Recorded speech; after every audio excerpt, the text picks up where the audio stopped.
हम अक्सर सोचते हैं कि दुनिया में इतने सारे लोगों ने कैसे सफलता हासिल किए।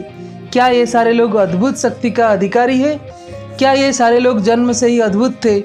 क्या कोई मैजिक ये सारे लोग जानते हैं सफल होने के लिए? क्या ये सारे लोग हमसे अलग हैं? मैं क्यों सफल नहीं हो पा रहा हूँ? क्या मैं सामान्य हूँ? क्या मुझ में कोई कमी है? इन सफल व्यक्तियों की तरह मुझ में क्या सामर्थ्य नहीं है? क्या है समस्या मेरे न सफल होने में? हम इसको भारत के सफल क्रिकेटर विराट कोहली के उदाहरण से समझते हैं। विराट कोहली अब विश्व का एक बेहतरीन क्रिकेटर हैं। हर एक युवा इनको अपना आदर्श मानता है। लेकिन क्या वे इतने सफल अचानक से हो गए? 2012 से पहले विराट कोहली को कोई नहीं जानता था।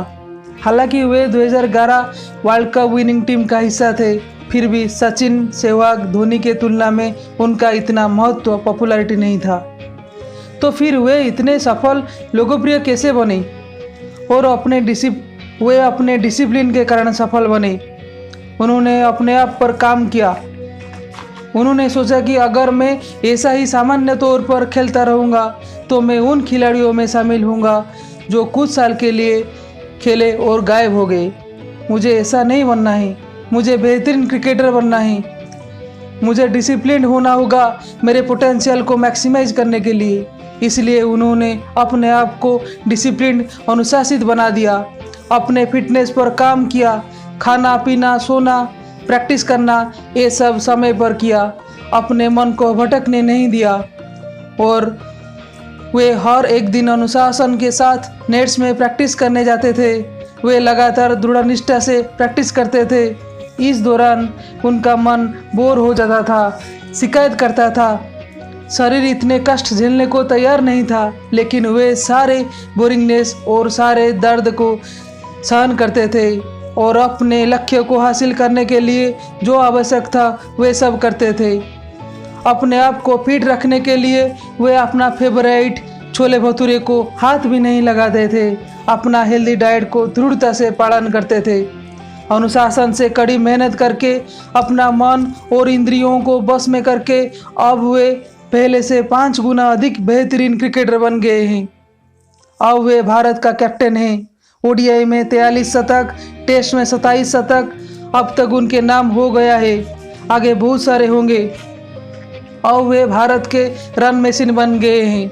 वे अर्जुन अवार्ड, राजीव गांधी खेल रत्न जैसे नेशनल अवार्ड के अधिकारी हैं। भारत के सफल कैप्टन में उनका नाम गिनना शुरू हो गया है।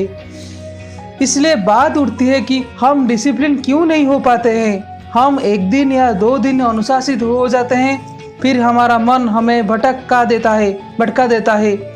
हम फिर से अनुशासनहीन और सामान्य हो जाते हैं। इसलिए हम हमारा मन को कैसे संयम में तथा अपने बस में रखें? ठीक ऐसा ही सवाल अर्जुन ने भगवान श्री कृष्ण से पूछा था। चंचलं हि मनः कृष्ण प्रमाथि बलवत् दृढ़ं तस्याहं निग्रहं मन्ये वायोरीव सुदुष्करम। हे सखा, हे वासुदेव, मेरा मन बहुत चंचल है, बहुत बेचैन, अशांत और हठी है। मैं इसको नियंत्रित नहीं कर पा रहा हूँ। मुझे ऐसा लगता है कि इसे बस में करना बहुत कठिन है। मुझे इसका कुछ उपाय बताइए। भगवान श्री कृष्ण ने कहा, असंशयं महाबाहो मनो दुर्निग्रहं चलम अभ्यासेन तु कुन्तेय वैराग्येन च गृह्यते। हे कुंती पुत्र, आप जो कहते हैं वे सही है। मन को नियंत्रित करना बहुत कठिन है, लेकिन अभ्यास और वैराग्य से इसे नियंत्रित किया जा सकता है। अर्थात मन को नियंत्रित करने के लिए उस पर 2 तलवार से प्रहार करो, पहला अभ्यास और दूसरा वैराग्य। अभ्यास का अर्थ है निरंतर अभ्यास। करत करत अभ्यास के जड़मति होत सुजाना, रसरी आवत जात के सिल पर परत निशाना। अर्थात कुएं से पानी खींचने के लिए बर्तन से बांधी गई रस्सी कुएं के किनारे पर रखे हुए पत्थर से बार बार रगड़ खाने से पत्थर पर भी निशान बन जाता है। इसी प्रकार बार बार अभ्यास करने से व्यक्ति का मन भी अपना अधीन हो जाता है। मन को एक काम पर लगा दो, वो वहाँ से भागेगा, उसे पकड़ के लाओ, वो फिर भागेगा, उसे फिर पकड़ के लाओ। ऐसा बार बार करना पड़ेगा। मन को नियंत्रण की रस्सी से बांधकर बार बार अपना रास्ते में लाया जाता है। अंतिम में वे धीरे धीरे अपना अधीन हो जाता है। अब वैराग्य। एक बार ठीक रास्ते पर आने का बाद मन फिर उल्टे रास्ते पर न चला जाए, इसलिए उसे वैराग्य की तलवार से भी प्रहार करना पड़ेगा, अर्थात अपने इंद्रिय पर नियंत्रण रखना पड़ेगा। इसलिए गांधी जी के उन 3 वानरों के बाद मन में आता है कि बुरा मत देखो, अच्छा देखो, बुरा मत सुनो, अच्छा सुनो, बुरा मत बोलो, अच्छा बोलो।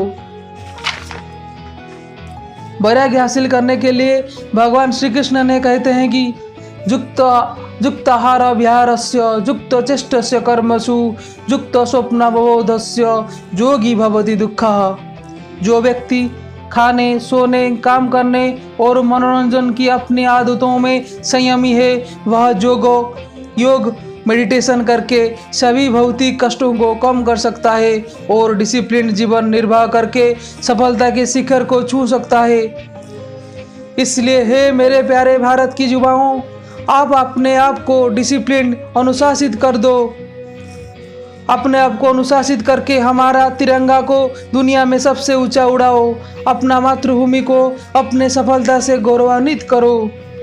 आपका बहुमूल्य समय के लिए बहुत बहुत आभार।